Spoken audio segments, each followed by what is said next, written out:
Not sure. The show's live on Facebook for me. Oh, are we live? Are we live? I think we're live. I think we are. Happening. Okay. Yeah. We're live. We might have been live for a while. We don't know. Okay, guys, I am live with Haley Niichel, and she is going to introduce you because she's got so many facets to her world and the work that she does. And I'm just going to kick it over to you, Haley. Ooh, thanks, Whitney. So what do I do, right? I would consider myself a spiritual coach, but I feel like that really boxes me in. So I kind of express that through self-empowerment wisdom and really working with your breath with some kind of lesser known practices of yoga, like Kundalini, Kriya, breathwork. So yeah. I love it. Can you tell me a little bit about your background, how you came to the breath work? I know you've had a big journey through all of this. Like, give us a little synopsis. Yeah. So there's a huge story behind this, but I mean, the gist of it is, I've been a longtime yoga practitioner working in a corporate setting for 13 years. And I started committing to meditation in about the middle of 2018, and it was a complete game changer for me. So it really opened my eyes. I really started listening to my intuition, and it just screamed like, you need to quit your job. You need to go discover, you need to go to India. It was all of these things that were coming through me. So I did that. I quit my job in May. I traveled to India. I learned all these super amazing techniques. It was such an unexpected journey over there. Yoga training, but like really just like an optimal way of living training. That's exactly what I got. Yes. And so, yeah. I came back. I moved my daughter and I up to Northwest Iowa to live with my family while I take this time to expand my knowledge, just kind of like figure out my life path each day. Like I'm feeling really good, sharing these teachings and just carving away. So that's kind of my story. Love it. One thing that you said many things, but I think you said something about creating your life, the practice of self, the things that you're going back to. About meditation. Mm-hmm. And I think that for so many of us, and I don't know if you had this experience, but meditation was something that I resisted for so long. Because I was like, I don't have the time. My mind is never quiet. I'm not good at this. I don't want to just sit and shut my eyes. I had all these reasons to say no. And then I had all these expectations of meditation. When I knew that it needs to be every day and it needs to be for a certain amount of time. And it needs to be done this way. And so I let all of those outside things affect me even starting something. Mm-hmm. And then someone very close to me did meditation every day, and I saw how it was affecting him, and I was like, oh, cool. Yeah. So I just decided to do it for 10 minutes a day. I'm like, if I can't sit by myself for 10 minutes. And I think that can we talk about that topic for a little bit from your perspective, sitting by ourselves for 10 minutes every day or 30, my practice that you've designed for me is 30 minutes. We'll get into that. But what does it mean to live yourself? So the reason a lot of resistance comes up with meditation is because it's uncomfortable. It's really fucking uncomfortable to sit with yourself and watch your thoughts. You start to really recognize holy shit, my thoughts are a whirlwind. They don't stop. And the most common expression I hear is, I can't meditate because I can't shut my thoughts off. Well, sorry, duh. That is the purpose of the mind. The mind is there to go in the direction of more. So wherever you shine a light, whatever thought you're having, it's just going to go there and it's going to keep going there. So it's a great tool, your mind, but it is, a terrible boss. You don't want to live your life based on all of these thoughts you're having. Yeah. So the resistance that comes up is really coming from our ego, that root inside of ourselves that's shaped by everything else outside of ourselves. It doesn't want to change. It doesn't want to grow. So it's super natural for resistance to come up in meditation because it's fucking hard. It's challenging. Well, and I think we have this interesting relationship with the word ego in the common knowledge of it. So when I think of ego, the way I used to understand it, it was egotistical or ego as expression of this look someone looks like an egotistical person. But really what I've started to learn and understand, that ego is simply the external expectations that create our mask and our filters for how we live.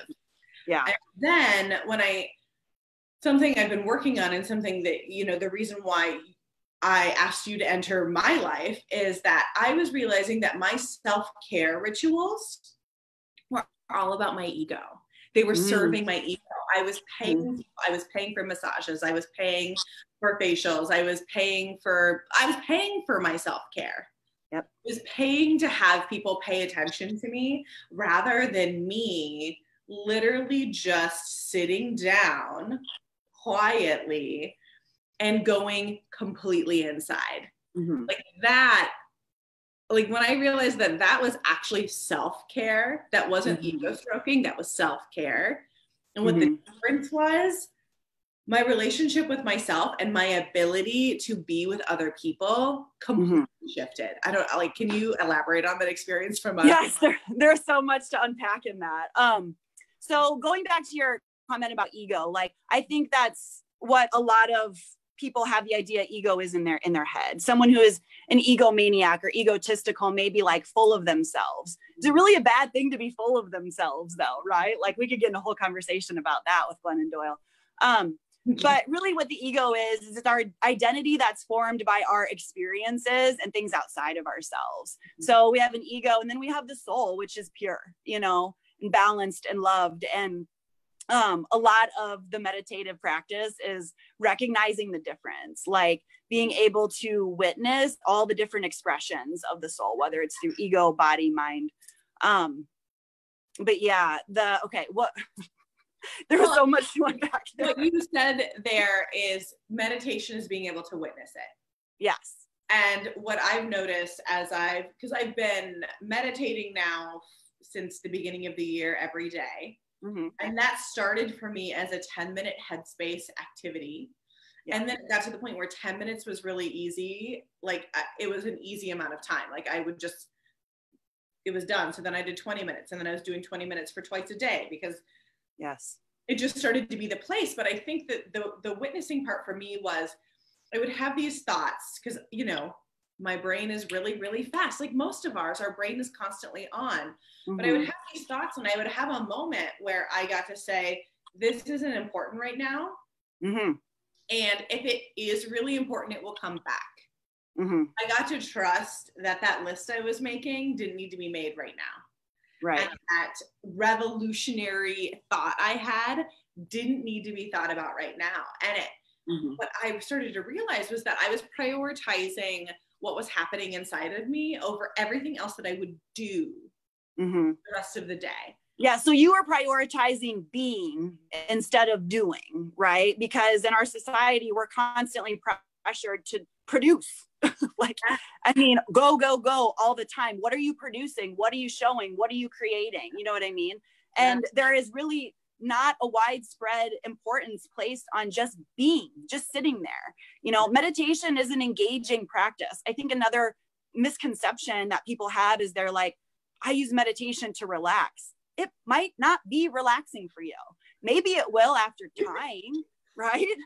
Like meditation is very active. I'm like, yes. I'm working.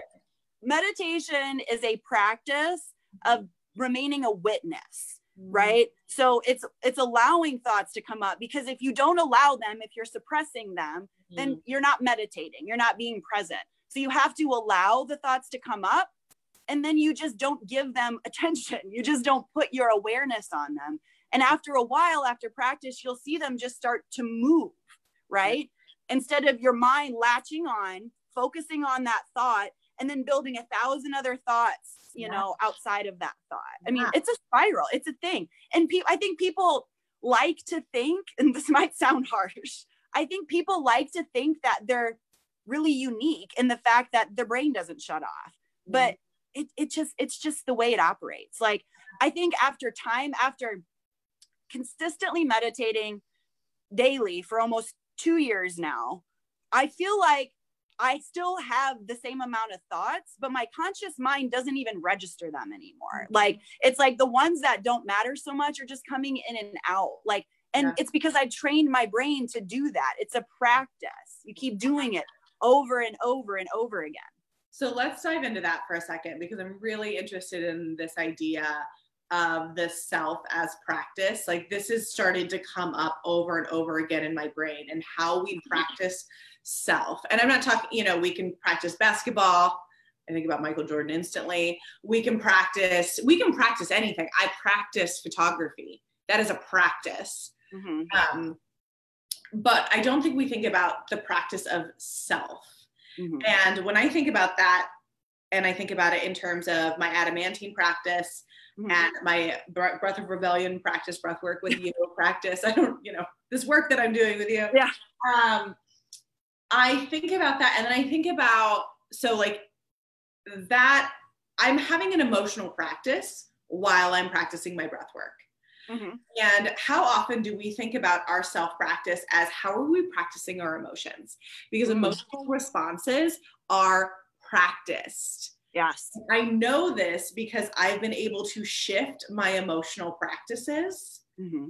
in relationship to myself, in relationship to people, because we practice our emotional response to people. Yeah. Like, mm-hmm. I know that like everybody can relate to, think of a family member that you have some resistance towards. Like, we all have one. Triggered. Yep. And you think like, you know what you think right before they walk in the door? You're like, oh, or you see them calling, or you know you're going to see them at a family holiday, and you're like, mm-hmm. and it's already happening. Yes. Like, you haven't even seen that person and it's already happening. That is a practice. Mm-hmm. Yes. It's a programmed response. I mean, it's like, it's likely some sort of response that it was taught to us. Mm-hmm. And then we just kept doing it over and over and over again. I mean, we were having this convo before a little bit about emotional regulation. Like, that's really what it's like, the term emotional regulation. How are you responding and reacting to your external environment? Because really what that's doing is it's shaping your whole perspective of your life. I mean, like, how you respond. I mean, and when we feel triggered like that, it's like we feel it in the body even before we feel it in the mind.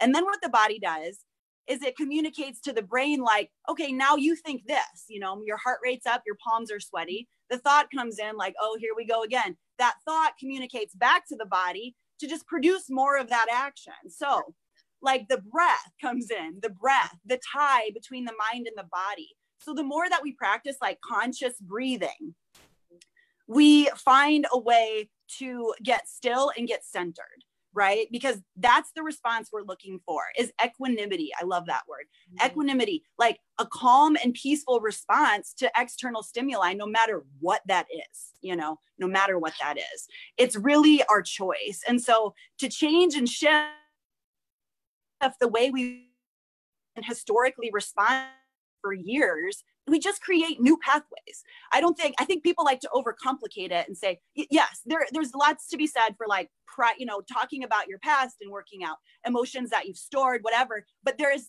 a very simple way to look at this of like, let's just start creating new pathways. Mm-hmm. Like, let's just start coming down, sitting with ourselves, practicing conscious breathing and forming a new pathway in the brain. So it starts taking that response instead of this hectic, chaotic, like frantic response, you know, that frenetic.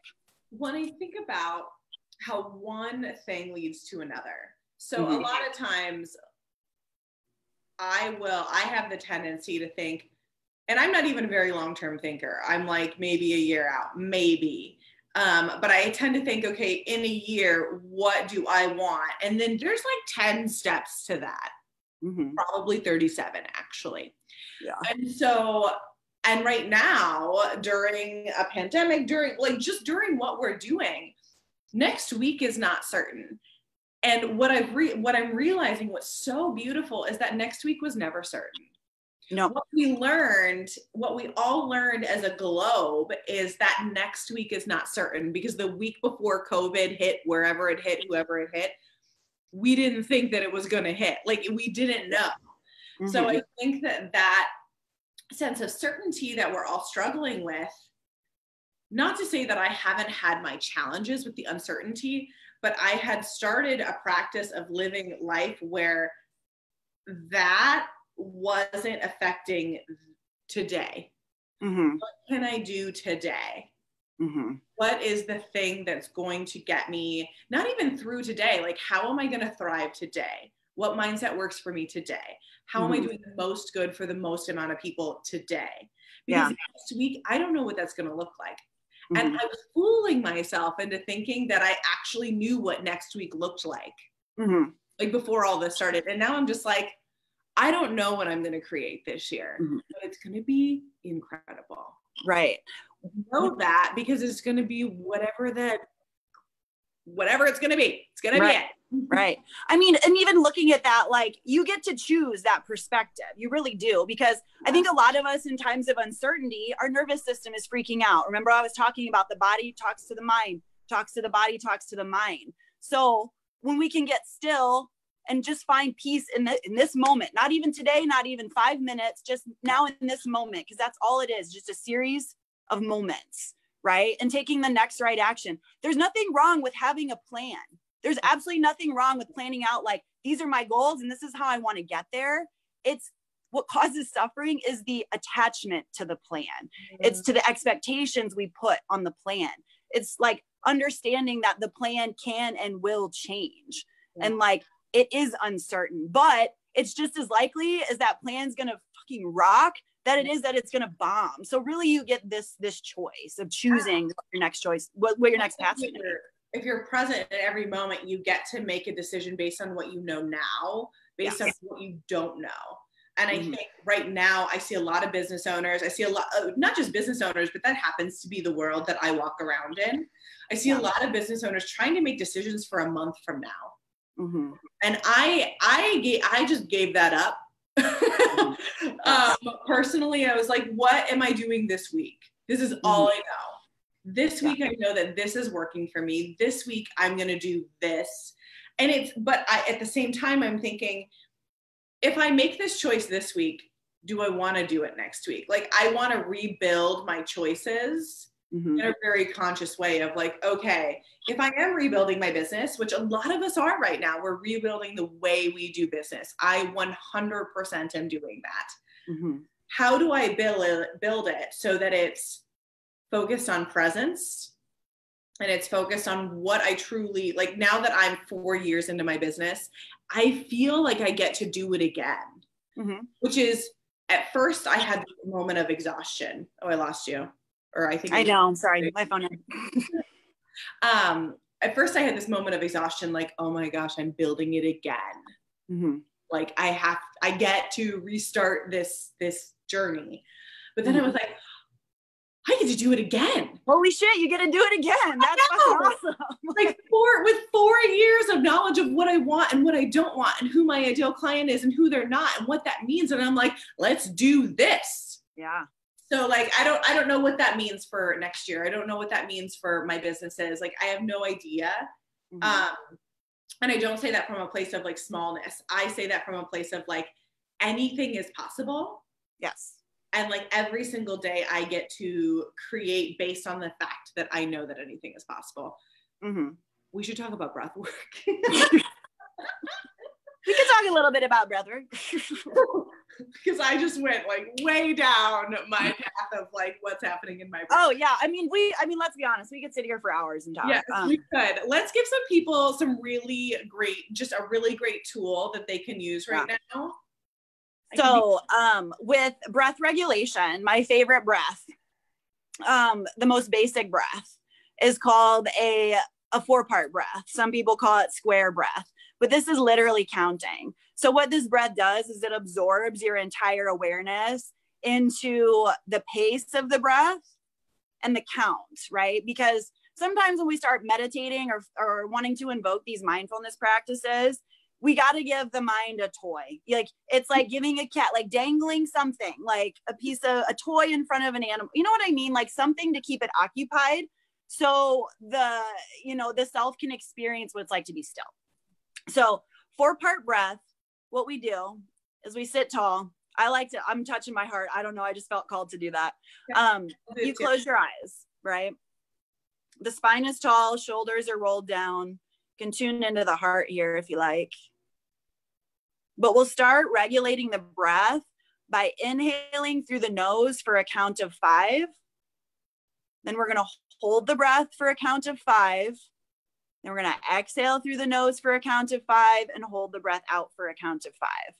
So I'll guide us here. Let's close the eyes. So turn your attention inward too. And when I say inward, if you need a place, a physical place to place your attention, follow the breath, okay? So we're gonna inhale through the nose for 5, 4, 3, 2, 1. Hold the breath in for 5, 4, 3, 2, 1. Exhale through the nose for 5, 4, 3, 2, 1. Hold the breath out for 5, 4, 3, 2, 1. Inhale for 5, count on your own. Hold the breath in for 5.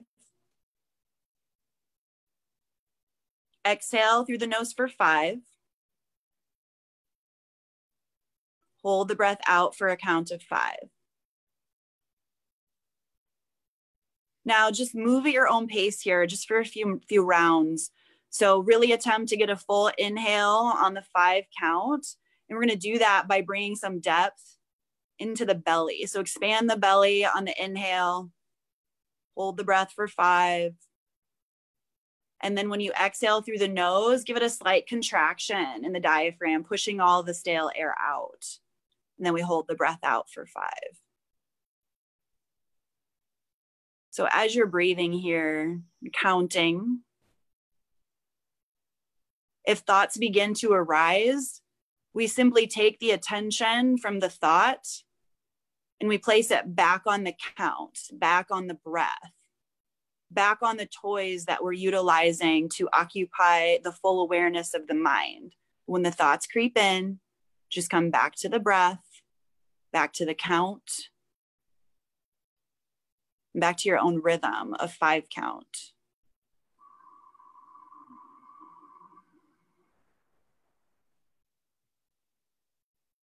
So inhaling 5, holding 5, exhaling 5, holding out for 5, letting the breath ground you, balance.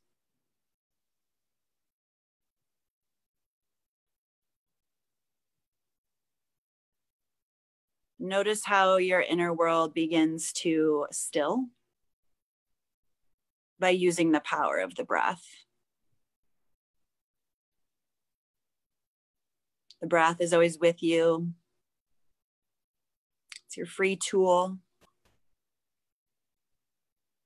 your form of communication from the body to the mind. Let it empower you.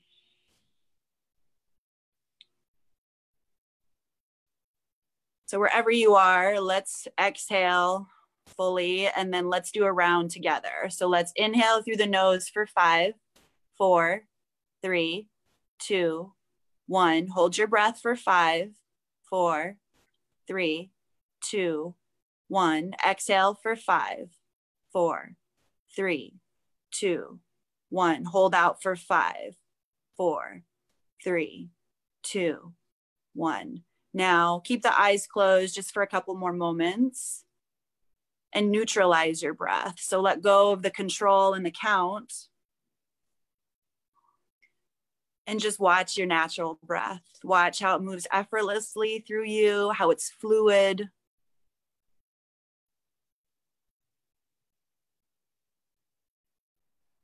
And then just give your breath a silent thank you. Fill your heart with gratitude for the breath. And then you can blink the eyes open and come back and move about your day. I mean, that breath is so balancing. You can bring it out when you need energy. You can bring it out when you need to be grounded, when you're feeling heady. So this is like the ultimate adaptogen breath. So use it wherever. All you need. I love it. I had thought, that I pushed aside, but it came right back when I opened my eyes, is that in that moment, I experienced all of the human experiences, because you experience inhale and like exhalation, like inhale of like joy. You're like, Oh my gosh, like how good that feels, that like rising of energy. And then the hold, which is like a deprivation feeling. Uh-huh. Like, oh, like I feel that like, okay, we're like that clenching, and then to release, you literally that emotion of release. And then Yeah. you're like that emptiness that Uh-huh. happens when you're at the bottom. And then you come back up through like joy and inhale. And I'm like,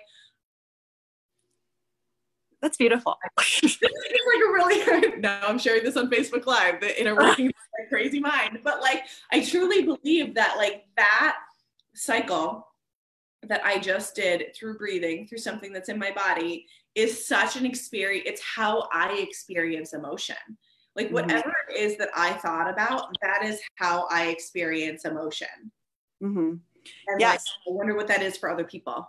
Well, and your like analogy of the circle and the cycle really alludes, or what it does is it leads into the impermanence our emotions have. Like we tend to think when things are feeling really bad that they're going to feel that way forever. I mean, I have an 11-year-old and she's a perfect indication of this. Like it is, everything is the end of the world, right? But even when we just glance, just reflect, we know the temporary nature of emotions. And through the breath, you can start to pull yourself more into a more balanced state more quickly. And over time, it will just happen automatically because that's the pathway you created in the brain. There are all kinds of tools that I've gotten, techniques that work at like building the breath up, the energy, and almost like causing like an excitable response in the body. But then we train it to calm down. So we do these practices on the mat so we can carry them out into the real world. So they start happening automatically. They become just part of the way you respond. I mean, I'm a recovering like anxiety addict. I was trigger happy to the max, man. Everything would set me off, everything. And it's amazing how quickly these things take hold when you're willing to really commit to them. Absolutely. So I want to really quickly touch base on what we're doing together and how people can access this. I want to talk about your workshop tonight, and I'll have you post in the comments that workshop. So if people are ready and excited and have 7:30 to 9:30 open, but so you and I have been working to create an individual practice for me. And it's all breath work. So all of you watching, I have 6 different like small breathwork things that are connected. I listen to music. It's now that I'm into it, about a week now, I'm really feeling like the music is a really great cue for me. It takes some of the pressure off of the mind again, because I'm just like, I'm hearing things. But what I found and why I reached out to Haley in the first place was that I knew I needed the next step, and I knew I needed a strong commitment to myself. And I knew that by the things that I've been continuing learning, that breath is free. I will always have it, and it's a practice that I can continue reinvesting in. So Haley, can you tell me a little bit about what it looks like to create something like this for somebody? Or, what maybe you can use me as an example, like our conversations, like what did it look like to create that? So what this looks like when I work one-on-one with someone is we just have a conversation like this. I mean, you can call it whatever you want to call it, a consultation, a session, whatever it is. But really, I just listen to you talk about your life, like where you're at right now, what's coming up for you right now. What are your challenges? What are you struggling with? What are your frustrations? Where do you feel balanced? What are your strengths right now? And I use my intuition and the voice inside of me that tells me like what it is your energetic body needs right now in this moment. So we don't really talk like historically over time. Like we just want to know what's going on now, presence, right? So I use that, and it's taken me some practices to trust my intuition, but I do fully, and it's shown me that it works. So I create this practice, I teach it to you, and then I provide, support and guidance for you, because these practices, I mean, without getting too far into it, they have the ability to sort of like release some stored memory in the cells. So whether these are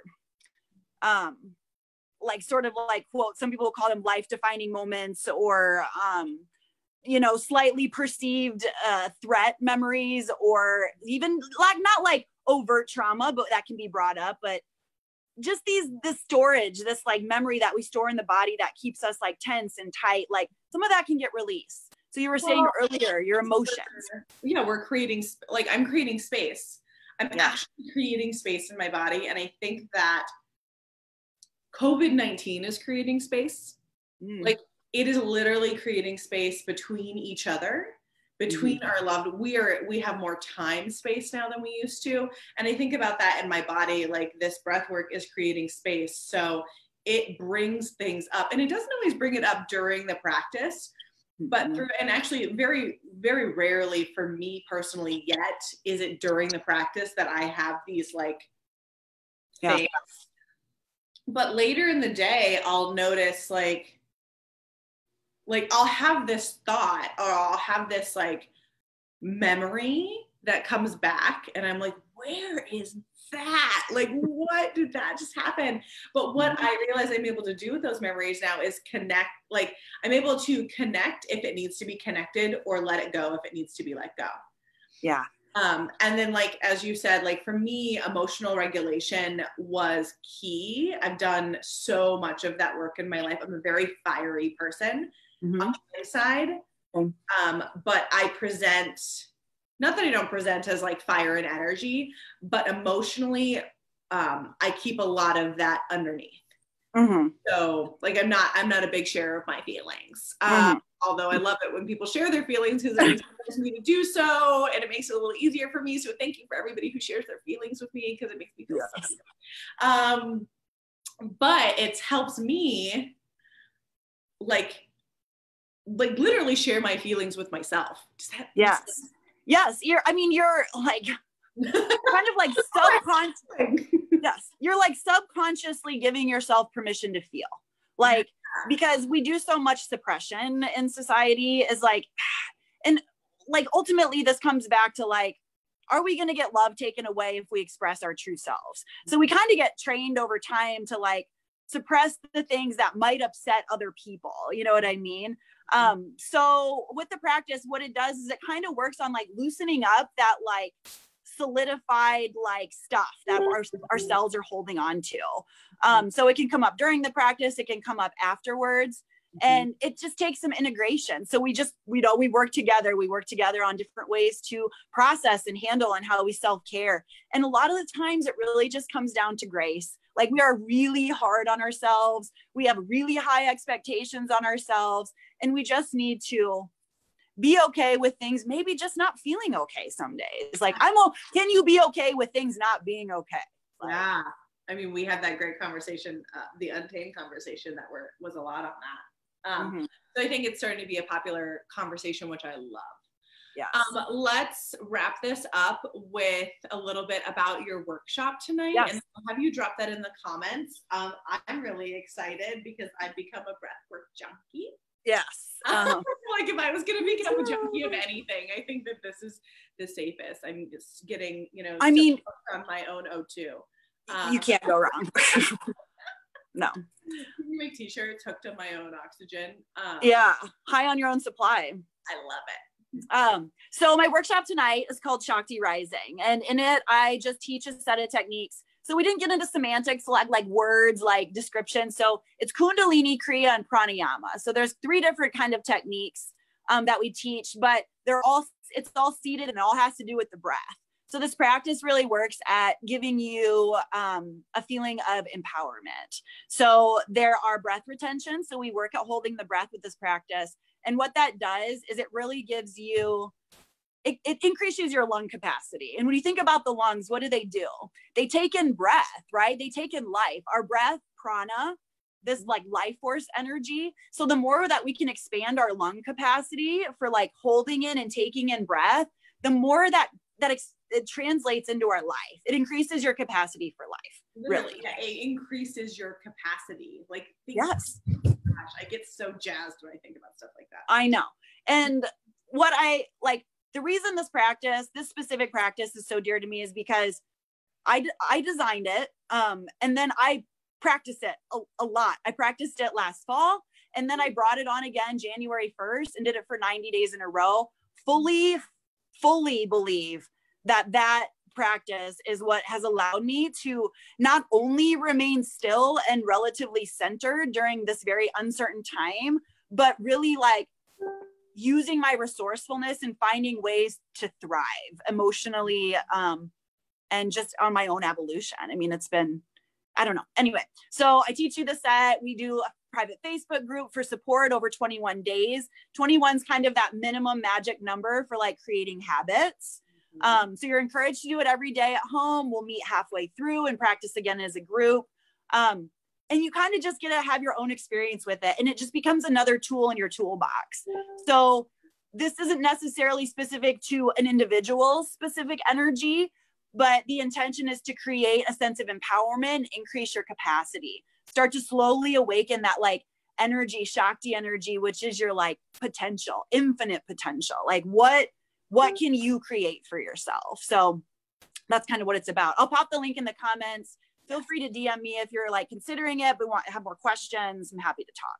Yeah, so me as well. If you're like, what is this thing you're doing? Yes. I love talking. And then if you are interested in just kind of checking out, like, I do have a private Facebook group, and then I teach there once a week live. So you can kind of get a feel for what maybe some of these techniques are, because we can use the breath to cool down, get really calm, but we can also use the breath to like enliven and really enrich energy. And I love those techniques. Those are my favorites. So yay. Yes. Well, Haley, thank you so much for spending time with us this morning. Yeah, thank you. Literally our conversations are only getting more frequent, and I love having them. My mind is always turning when I talk to you. So yeah, love it. Thanks for having me. Absolutely. I'll talk to you soon. Okay, bye.